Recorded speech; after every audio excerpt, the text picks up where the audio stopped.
Guys मैंने ज़्यादातर Windows user को एक मिस्टेक यहाँ पे करते हुए देखा है कि जब भी वो अपग्रेड करते हैं विंडोज़ को या फ्रेश इंस्टॉल करते हैं विंडोज़ को, तो पार्टीशन वाले पेज पे वो एक बहुत बड़ी मिस्टेक कर जाते हैं जहाँ पे वो कोई भी नई पार्टीशन क्रिएट नहीं करते।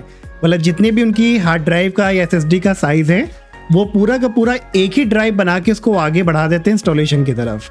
अब देखिए ये मैं आपको क्यों बता रहा हूँ।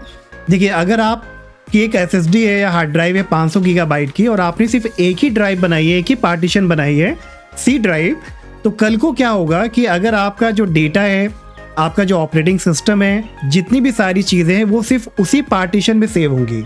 और इससे क्या होगा इन फ्यूचर, मान लीजिए कि अगर आपके ऑपरेटिंग सिस्टम में कोई प्रॉब्लम आती है, ऑपरेटिंग सिस्टम आपका करप्ट हो जाता है या ऐसी कोई भी प्रॉब्लम आती है, तो उसमें जितना भी डेटा है वो भी आपका यहाँ पे डिलीट हो जाएगा।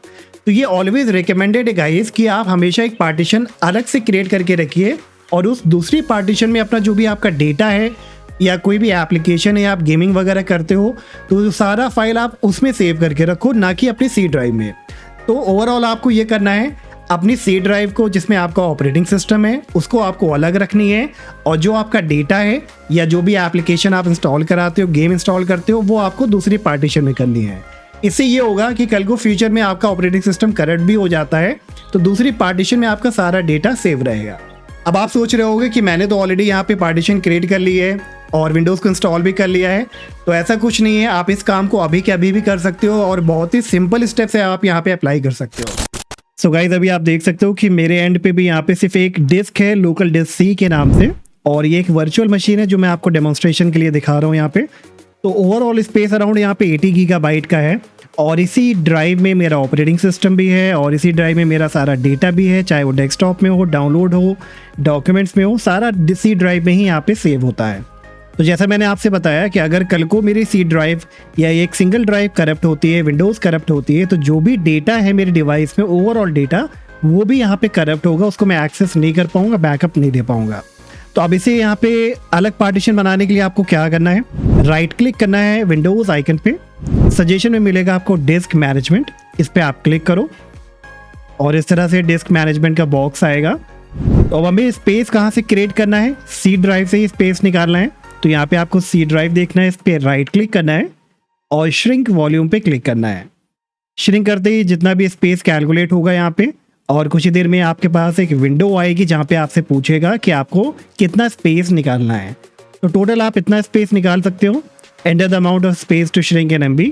तो यहाँ पे हम कितना स्पेस निकालेंगे डिपेंड करेगा कि आपकी ड्राइव में कितना स्पेस यहाँ पे खाली है।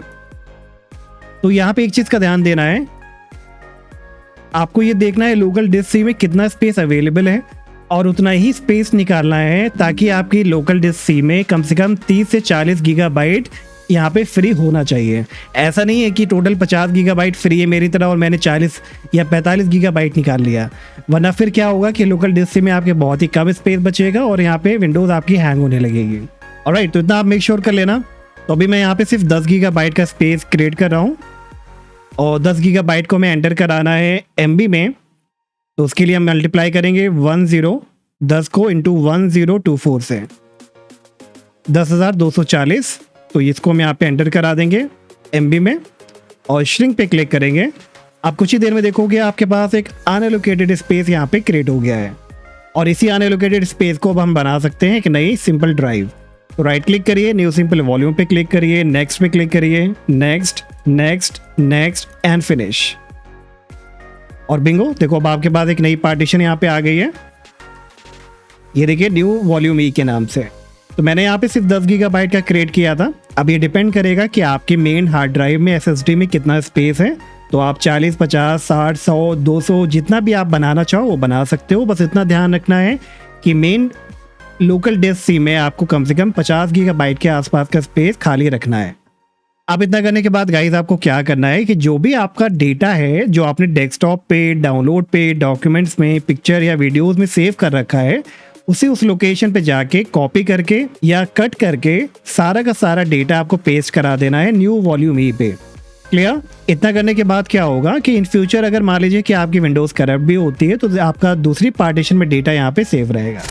तो होपफुली गाइज ये काम आपने अभी के अभी कर लिया होगा और इसके बाद से अगर आपका जो भी डेटा है वो भी मैं आपको रिकमेंड करूँगा कि 1 by 1 करके मैनुअली आप सी ड्राइव से, डेस्कटॉप से, डॉक्यूमेंट से उसको आप मूव कराइए अपनी इस नई पार्टीशन में। तो होपफुली आज का वीडियो गाइस आपके लिए यूजफुल होगा। वीडियो अच्छा लगा तो प्लीज़ वीडियो को लाइक, सब्सक्राइब करना मत भूलिएगा और हम मिलेंगे नेक्स्ट वीडियो में। Till then take care, bye bye.